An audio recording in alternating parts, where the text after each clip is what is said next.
If your children just can't stop fighting with each other, then this video is for you. Do they bicker and argue and then end up fighting about every little thing? Well, whether you have boys, girls, or some of each, it's not uncommon for kids to get into arguments and fights.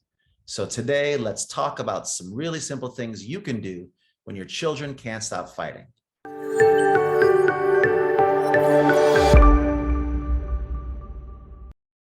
These are my 3 tips for when children can't stop fighting. Hi, I'm Robert Schramm, a behavior analyst, education specialist, author, and dad. And I'm also the developer of the 7 Steps to Instructional Motivation. Each week, I provide you with helpful information based on the Just 7 Steps approach. So if you haven't already subscribed to my YouTube channel, take a second, do it now. I know you'll be glad you did. I have 2 daughters, and even though I've raised my kids with the complete knowledge and benefit of the Just 7 Steps approach to parenting, even my kids will still argue and bicker and on occasion fight with each other.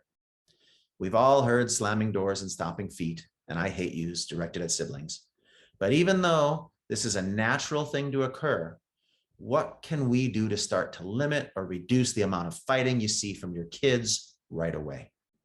Well, follow these tips and I am confident you will start to see less bickering and fighting immediately. The first tip when your kids can't stop fighting is to make a blanket rule. If I hear you fighting over something, no matter what it is, you will both lose access to that item for a period of time to be determined. This rule is designed to be hard and fast, and it is designed to give your kids a strong motivation to try to work things out without turning to bickering and yelling at each other. When they know that any argument that gets to the level of your involvement will lead to a loss of the item for both kids, they will try to work together better to stop this from happening. Whether we're talking about 3-year-olds fighting over a toy or teens fighting over an article of clothing, if they fight, they both lose it. This is an important rule to maintain as a general part of your daily understanding, and you should follow through daily. Now, how long do they lose it? And might one lose it for longer than the other? Sure. If you're able to calmly discuss with them what happened and determine that one was right and one was wrong, you can have that discussion and you can return the item to the one who was right earlier if you like. But you should still maintain the policy that if you fight, you both lose. The second tip is to help your kids to cool down when they fight with a removal or activity that takes the punch out of the moment. When my girls would get into a fight about something, especially if it didn't involve something that I could just take away, as in tip number 1, I would announce that because they can't get along, they can't be in the same room with each other, and I would send them both to their rooms. The instruction is they had to stay in their rooms until they could both be in a single room together without arguing or fighting. If they come out of their rooms and the argument starts again, then back to their rooms they both go. I've even had fun at times using a peace shirt. This was something I chose to do because I knew my girls couldn't stay angry if they were being put into a ridiculous situation like wearing the same shirt. Here's a few pictures of my girls. One time when I actually used the peace shirt with them. It was about 4 years ago. This might not always be a great choice for you, but depending on their age and the level of the argument and their feelings about each other, this might be a fun way to dissipate angry feelings and turn them into silliness and laughter. Guess who's in the peace shirt? 2 girls were fighting, now they're in the peace shirt. I want to get out. Nothing but hugsies. Nothing but hugsies in the peace shirt. No wrestling in the peace shirt. Hugsies.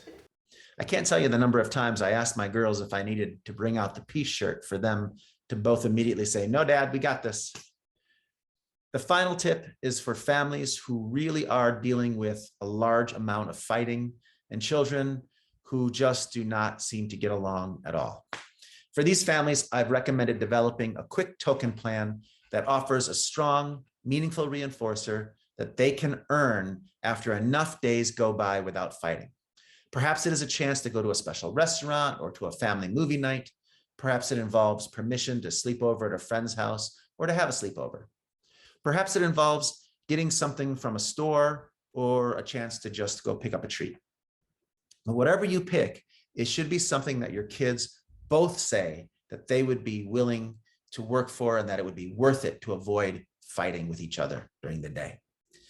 Now, depending on how often your kids are fighting, you will need to set up a way for them to earn this item or items if they each want different things. If they're fighting multiple times a day, maybe you have to check in 3 or 4 times a day with a chance to earn a token each time if that section of the day went by without any fights. Maybe you check in once after lunch and once again before bed for an opportunity for 2 tokens a day. If expecting no fights is too much to ask for now, start by offering a token for 2 or less arguments during the day and a second token for no fights at all, so that even if they do slip up, there's still something that they can earn. And finally, determine how many tokens they would need to get their prize, and only give them their prize when they've had enough days or parts of days without fighting. Then adjust and repeat as they become better and better about controlling their fighting behavior. As always, these are just a few basic tips for specific issues that I'm asked a lot about. And if your children can't stop fighting, then these tips will likely help you. But if you ever want to know more about how you can use proven parenting approach like the Just 7 Steps system, check us out on our website at just7steps.com.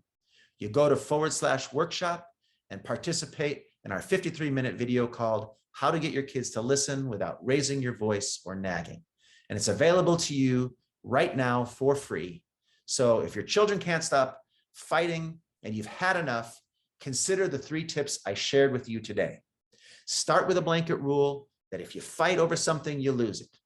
Then start to give your kids a cool down immediately whenever you hear arguments starting, by either sending them off to their rooms or to different parts of the house. And if you're feeling frisky, maybe even bring out a peace shirt. And finally, if the fighting is a consistent thing, you might need to consider developing a quick token plan that focuses on reinforcing time without fights. This last tip can be hard to do on your own, so be sure to come to us for the free workshop and more complete approach to dealing with this and all problematic behavior at just7steps.com/workshop. Remember, that's the number 7.